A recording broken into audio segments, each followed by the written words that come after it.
অধিকাংশ এমনকি Westminster style ডেমোক্রেসিতেও পার্টি লিডার প্রাইম মিনিস্টার হন না, এটাই স্বাভাবিক। এমনকি লিডার অফ দি হাউসও হন না, লিডার অফ দি হাউসও ডিফারেন্ট হয়। এই সংস্কারগুলো করা খুবই জরুরি।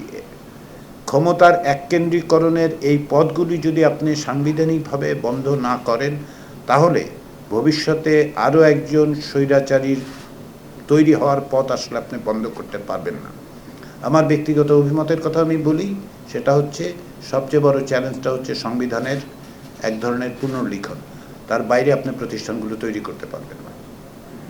ফলে 2 মেয়াদ 3 মেয়াদ সেটা ওই প্রশ্নটা থেকে যাচ্ছে, সেটা সকলে আলোচনা করে করতে পারে। আমি ব্যক্তিগতভাবে মনে করি 2 মেয়াদ যথেষ্ট, যেমনটি অন্যত্র হয়ে থাকে, মানে ওয়েস্টমিনস্টার স্টাইলে নয়, প্রেসিডেন্সিয়াল ফর্মে অধিকাংশ ক্ষেত্রে টার্ম লিমিটটা থাকে আর কি। কিন্তু এটা বাংলাদেশের বিশেষ পরিস্থিতিতে এইটা বিবেচনায় নেওয়া খুবই জরুরি। যে কারণে আমরা এটাকে বলছি যে আপনি এখন গণতান্ত্রিক পুনর্গঠনের জন্য সংগ্রাম, তার মধ্যে কতগুলি বিষয়কে আমরা চিহ্নিত করেছি যেগুলোর খুবই জরুরি। এর মধ্যে একটি সংবিধান অত্যন্ত জরুরি বলে আমরা মনে করি।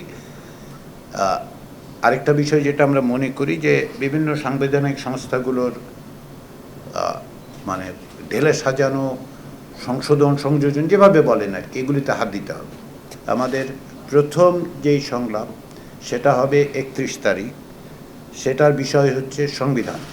সেখানে আমরা এই প্রসঙ্গগুলো আশা করছি অন্যরা আলোচনা করে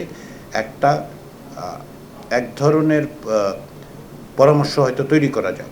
সিডিএসের এই সংলাপের মধ্য থেকে সমস্ত কিছু বেরিয়ে আসবে আমরা তা কিন্তু মনে করছি না। আমাদের কাজটা হচ্ছে সূচনাটা করা, অন্যদেরকে কিছু কিছু বিষয়ে দৃষ্টি আকর্ষণ করা এবং আপনাদের সহযোগিতা চাওয়া যে আপনারা এগুলি নিয়ে আপনাদের অনুষ্ঠানে বিভিন্নভাবে কথা বলুন। প্রিয় নাম্বার সেট করে বিকাশে সেন্ড মানি করুন ফ্রি।